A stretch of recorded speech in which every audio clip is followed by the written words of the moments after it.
Cinema section మాకు ఇబ్బందే. ఇదే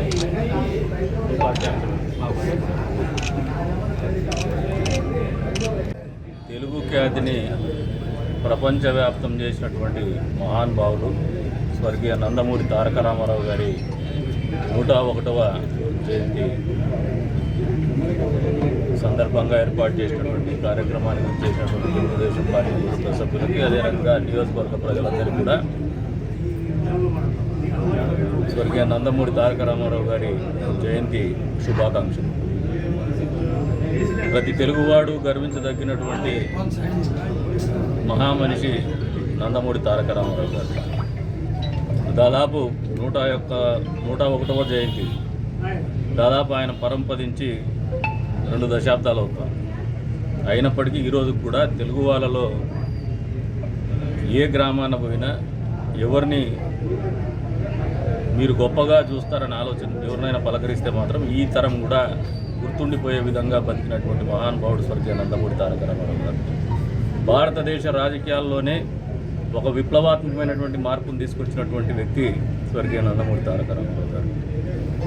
మహిళలకు ఆస్తిలో సమాన హక్కు కావచ్చు, రాజకీయాల్లో ప్రాధాన్యత కావచ్చు, ఈ సమాజంలో ఒక సముచితమైనటువంటి స్థానం కల్పించాలనే ఆలోచనతో రాజకీయాలకు నాంది పలికినటువంటి వ్యక్తి, అట్టడుగు వర్గాలకు రాజకీయాన్ని దగ్గర చేసినటువంటి మహానుభావుడు స్వర్గీయ నందమూరి తారక రామారావు. అందుకే ఆయన చిరస్మరణీయుడు. ఈ రోజుకు కూడా ఏ పార్టీ అధికారం లేకొచ్చినా, ఎవరు రాజకీయాలు కొత్త పుంతలు దొరికినటువంటి పరిస్థితుల్లో, కొత్త ఆర్థిక విధానాల్లో కొత్తగా వచ్చినటువంటి ఆర్థికపరమైనటువంటి అంశాలు ముడిపడి ఉన్నప్పటికీ కూడా ఎవరు పరిపాలన కొనసాగించాలన్నా కూడా ఆ రోజుల్లో ఆయన తీసుకొచ్చినటువంటి విప్లవాత్మకమైనటువంటి మార్పులు, పేదవాళ్ళకి ఇల్లు కావచ్చు, జనతా వస్త్రాలు కావచ్చు, అదే రకంగా ₹2 కిలో బియ్యం కావచ్చు, కొంతమేర మార్పులు చేస్తూ ప్రభుత్వాలు, కేంద్ర ప్రభుత్వం కానీ రాష్ట్ర ప్రభుత్వం కానీ ఖచ్చితంగా ఈరోజు కూడా అనుసరించాల్సినటువంటి పరిస్థితుల్లో ఉందంటే ఆయన మేధస్సు, పేద ప్రజలు వాళ్ళ గురించి ఆలోచన, వాళ్ళ గురించి తపన ఎంత స్థాయిలో ఉండేదో ఈ తరం నాయకులు కూడా ఆలోచన చేసుకోవాలని చెప్పేసి కూడా ఈ సందర్భంగా తెలియజేస్తున్నాను.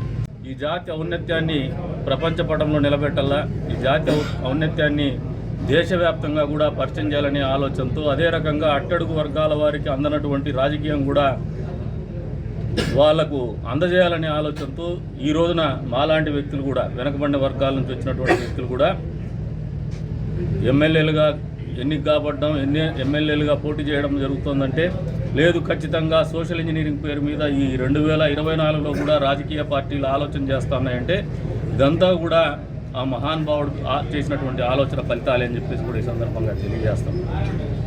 అందుకే ఈ తరం వాళ్ళకు కూడా మేమందరం కూడా పిలుపునిస్తున్నాం. ఆయన జీవిత చరిత్ర ఎవరైనా మీ బిడ్డలకు తెలియకపోతే తెలియజెప్పండి. అదే రకంగా రాష్ట్ర ప్రభుత్వం వచ్చే రోజుల్లో కూడా ఖచ్చితంగా తెలుగుదేశం ప్రభుత్వం, ఎన్డీఏ ప్రభుత్వం ఏర్పడబోతోంది. మా నాయకుడికి కూడా ఒక విన్నపం చేస్తాం, ఖచ్చితంగా అమలు చేయమని చెప్పేసి కోరుతాం. ఆయన జీవిత చరిత్రని పాఠ్యాంశంగా చేర్చాలనే ఒక డిమాండ్తోనే ముందుకు పోతాం.